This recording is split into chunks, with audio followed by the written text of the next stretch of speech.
تنبيه هام: كل اللي هتشوفه في الفيديو ده للتعليم بس، علشان تتعلم تحمي نفسك والأنظمة اللي بتشتغل عليها. كل حاجة هنا معمولة في بيئة آمنة وتجريبية، ومش مسموح تستخدم المعلومات دي في أي حاجة تضر غيرك أو تخالف القانون. مراحل اختبار الاختراق، يعني عشان أنفذ اختبار الاختراق لازم أنفذ المراحل دي، أو يعني هي برضو مراحل الاختراق. دول هم المراحل. المرحلة الأولى اللي هي ريكونيزيشنز، اللي هي الاستطلاع وجمع البيانات. المرحلة دي هدفها جمع معلومات عن الهدف قبل الهجوم. يعني في المرحلة دي ببحث عن أي معلومات عن الهدف ده، إن كان الاي بي بتاعه أو إن كان أي داتا تخص الهدف.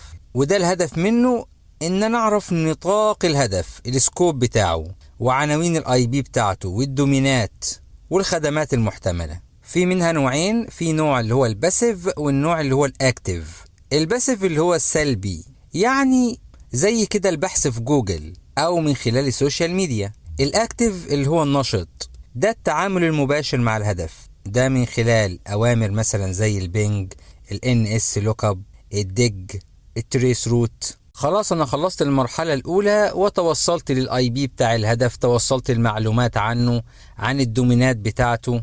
ببدأ تاني مرحلة هي السكانينج، فحص الهدف ده من خلال الاي بي بتاعه، عشان خاطر اقدر اتعرف على الخدمات اللي هو بيستخدمها والبورتات المفتوحة اللي عنده. طبعا الخدمات والبورتات المفتوحة تعتبر هي الثغرات اللي بيبدأ منها الهاكر الاختراق، ودي الادوات اللي بستخدمها زي الانماب والاوبن فاز والنيسوس. الهدف منها هو تحديد البورتات المفتوحة والخدمات اللي شغالة فعليا. ثالث مرحلة وهي الجيننج اكسس، الاستغلال. احنا في المرحلة التانية توصلنا للخدمات والبورتات المفتوحة، فانا هنا هبدأ استغل البورتات المفتوحة دي والخدمات عشان اخترق الهدف. في نوعين من الاستغلال، في مانوال وفي اوتوميتد. المانوال اللي هو اليدوي، ده من خلال استخدام سكريبتات او اوامر معينة. اما الاوتوميتد فانا بستخدم ادوات زي الميتاسبلويت.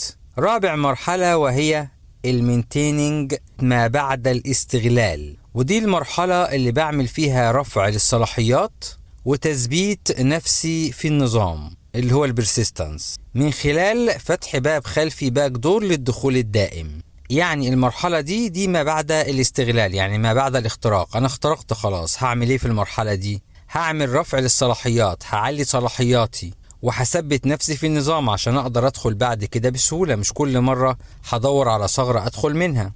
المرحلة الخامسة covering tracks، اخفاء اثار الاختراق، اللي هو محو اثار الاختراق.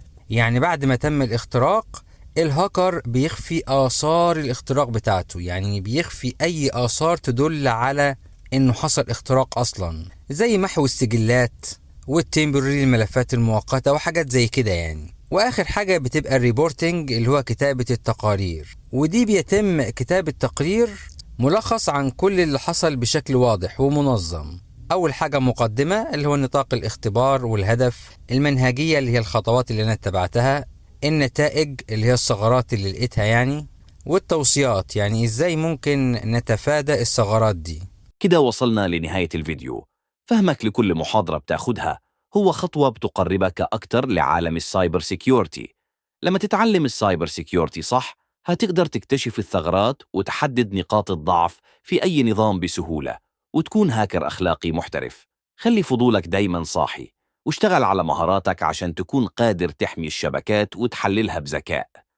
المجال ده محتاج ناس فاهمة وقوية، وانت ممكن تكون واحد منهم لو استمريت.